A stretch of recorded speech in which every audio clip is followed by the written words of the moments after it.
Sir good morning. Good morning student, sit down. Thank you sir. आपसे कुछ प्रश्न करेंगे जिनके जवाब आपको देने हैं। Yes sir. बताइए, गुप्त काल के बाद किस राजवंश का उदय हुआ? वर्धन वंश का उदय हुआ। हाँ सचिन, सही जवाब। बताइए क्या नाम है आपका? अभय। आप बताइए वर्धन वंश का प्रथम शासक कौन था? प्रशांत बताइए। Yes sir. प्रभाकर वर्धन के पुत्र का क्या नाम था? नहीं पता। ठीक, हम बता रहे हैं। प्रभाकर वर्धन के पुत्र का नाम हर्षवर्धन था। जी सर। तो बच्चों, आज हम हर्षवर्धन के विषय में आपको पढ़ाएंगे। ओके। Yes sir. तो चंद्रगुप्त द्वितीय, कुछ और प्रश्न कर रहे हैं, ठीक है, फिर आपको विषय की तरफ ले चलते। चंद्रगुप्त द्वितीय किस वंश का शासक था? सर नहीं पता। कोई और बताएगा? चंद्रगुप्त द्वितीय किस वंश का शासक था? अभय बताओ। कौन सा? गुप्त वंश, राइट आंसर। आप बताइए सचिन, चंद्रगुप्त द्वितीय के पिता का क्या नाम था? Samudragupta. Samudragupta, right answer. Okay, तो जिस प्रकार चंद्रगुप्त, उनका परिचय अब बता रहे हैं किसका? हर्षवर्धन का। ठीक, जन्म, सामान्य परिचय। ठीक, सामान्य परिचय। तो उनका जन्म कब हुआ था पता है? No sir. उनका जन्म 590 ईस्वी में। कब हुआ था? 590 ईस्वी में हुआ था। उनके पिता का नाम, जिस प्रकार चंद्रगुप्त द्वितीय के पिता का नाम क्या था? समुद्रगुप्त था, उसी प्रकार हर्षवर्धन के पिता का नाम क्या था? प्रभाकर वर्धन। और माता का नाम यशोमती देवी था। उनके बड़े भाई का नाम राजवर्धन था, है ना? Yes sir. और ये कन्नौज के राजा थे। कहाँ थे? कन्नौज के राजा थे। और शुरू में इनकी राजधानी बेटा थानेश्वर थी। कहाँ थी? थानेश्वर। और बाद में इन्होंने अपने शासनकाल में, किसने? हर्षवर्धन ने अपने शासनकाल में इसे थानेश्वर से कन्नौज स्थानांतरित किया था। हाँ, तो बच्चों प्रश्न आगे पूछ रहे हैं जिनके आपको उत्तर देने हैं। बताइए प्रशांत। Yes sir. आपके प्रदेश का क्या नाम है, यानी राज्य का क्या नाम है? प्रदेश का उत्तर प्रदेश नाम है, जिसको हम लोग आम भाषा में बोलते हैं यूपी। Okay okay. आप बताइए क्या नाम है आपका? अभय। अभय बताइए, आपके जिले का क्या नाम? लखनऊ। सचिन बताइए, आपके गांव का क्या नाम है? सर महिगवा। महिगवा।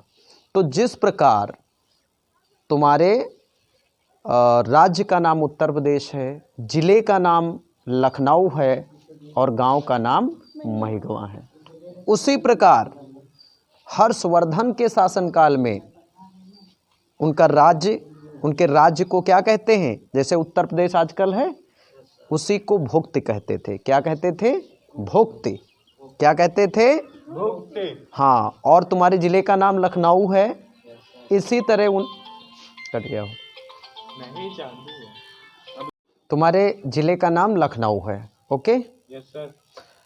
उसी प्रकार जैसे कि आपके गांव का नाम क्या बताया सचिन आपने? महिगवा। महिगवा। तो जिस प्रकार आपके गांव का नाम महिगवा है, उसी प्रकार गांव को ग्राम कहते थे। क्या कहते थे? ग्राम। और अभी भी ग्राम सभा को ग्राम सभा लिखते हैं ना, ग्राम ही लिखते हैं, है ना? अगर गांव का नाम बताना होता है तो बोलते हैं ग्राम व पोस्ट महिगवा, किसी का ग्राम पोस्ट एक ही होता है। तो इस प्रकार से शासन प्रणाली हर्षवर्धन के काल में थी। Yes sir. आपके धर्म का क्या नाम? हिंदू। आप हिंदू धर्म से हैं? आपके धर्म का नाम क्या है? हिंदू। हिंदू धर्म। अच्छा, आप कोई तीर्थ गए हैं? Yes sir. कौन से तीर्थ? नैमिष। नैमिष। तो जब नैमिष गए थे तो कहाँ रुके थे? धर्म स्थानों में, धर्म धर्मशालाओं में। हाँ, धर्मशाला में रुके थे। तो बेटा जिस प्रकार आप लोग जो है धर्मशालाओं में रुकते हैं, इसी प्रकार की कुछ व्यवस्था जो है हर्षवर्धन ने अपने शासनकाल में कर रखी थी। Yes sir. जैसे लोग तीर्थ यात्रा करते थे तो कहाँ रात में रहेंगे, कहाँ रुकेंगे, इसकी व्यवस्था के लिए हर्षवर्धन ने धर्मशालाओं का निर्माण करवाया था। और जिस प्रकार आपका धर्म क्या है, हिंदू धर्म है, उसी प्रकार हर्षवर्धन बौद्ध धर्म को मानता था। किसको? बौद्ध धर्म को मानता था। ठीक है। एक और खास बात उसके धर्म से संबंधित, वो बहुत बड़ा दानी था। क्या था? दानी था। अब आप कहोगे वो कैसे? वो ऐसे, वो हर 5 वर्ष में, कब? हर 5 वर्ष में एक दान सभा का आयोजन करता था। किसका? दान सभा। वो जितनी भी कमाई करता था, जितना भी राजस्व उसके राज्य में, उसके शासनकाल में एकत्रित होता था, वो सब का सब 5 साल में दान कर देता था। और ये धर्म सभा, ये दान सभा कहाँ लगती थी? प्रयाग में, गंगा जमुना के संगम में। आपने प्रयाग का नाम सुना होगा। ठीक है। हाँ, तो वो सारी कमाई अपने साधु संतों, गरीबों, यानी जिनको आवश्यकता है उनको दान करता था। ओके। बताइए, गुप्त काल में जो कृत्रिम उपग्रह भेजा गया था, कौन? आर्यभट्ट। नहीं, सॉरी, हाँ सॉरी बेटा, मैंने क्वेश्चन गलत किया। अगेन रिपीट, है ना, दोबारा से क्वेश्चन पूछ रहे हैं। भारत के कृत्रिम उपग्रह का नाम क्या है? आर्यभट्ट। क्या है? आर्यभट्ट। आर्यभट्ट। और आर्यभट्ट किस काल का था? गुप्त काल। गुप्त काल का था। किस काल का था? गुप्त काल।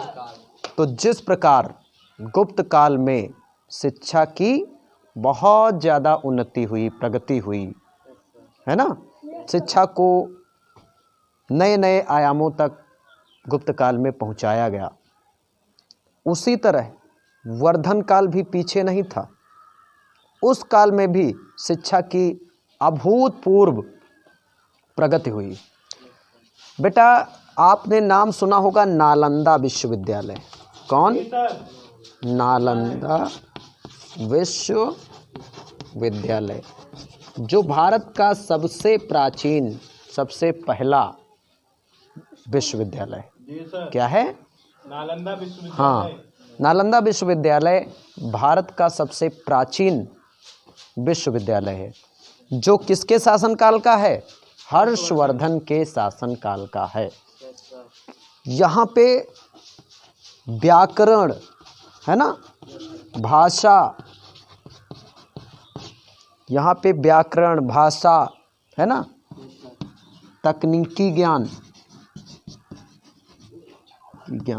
युद्ध कौशल, क्या? युद्ध कौशल, राजनीति शास्त्र, क्या? राजनीति, है ना, धर्मशास्त्र, यानी लगभग चिकित्सा शास्त्र, सब कुछ पढ़ाया जाता था। ऐसी कोई विधा नहीं थी जो इस विश्वविद्यालय में ना पढ़ाई जाती हो।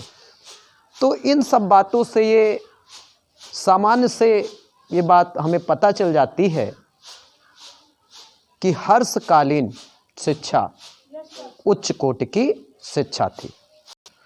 तो बच्चों अब हम हर्ष के मृत्यु के विषय में थोड़ी सी जानकारी ले लेते हैं। तो हर्ष की मृत्यु 647 ईस्वी में हो गई थी। कब हुई थी? 647 ईस्वी में। जैसे ही हर्ष की मृत्यु होती है, वर्धन वंश का जो प्रभुत्व था उत्तर भारत में, वो समाप्त हो गया। और फिर क्या हुआ, उत्तर भारत में छोटे छोटे राजवंशों का उदय हो गया।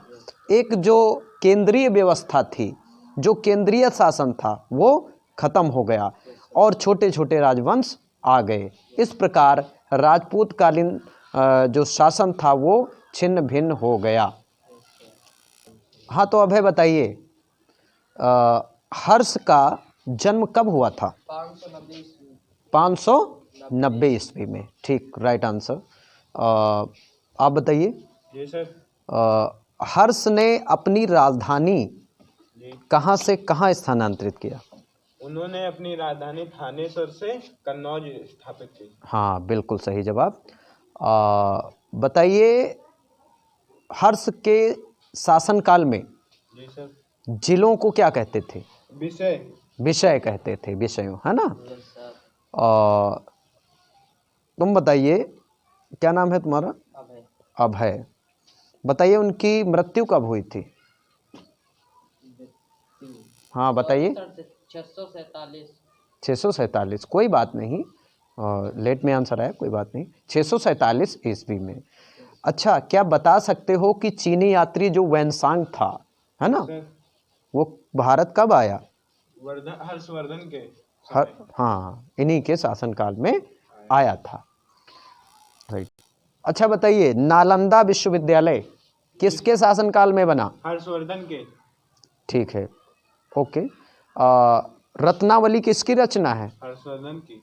ठीक, राइट। तो बच्चों, कल आपको हर्षवर्धन का जीवन परिचय, है ना, और उनके द्वारा जो उनकी जो उपलब्धियां हैं उन पे एक संक्षिप्त नोट लिख कर लाना है।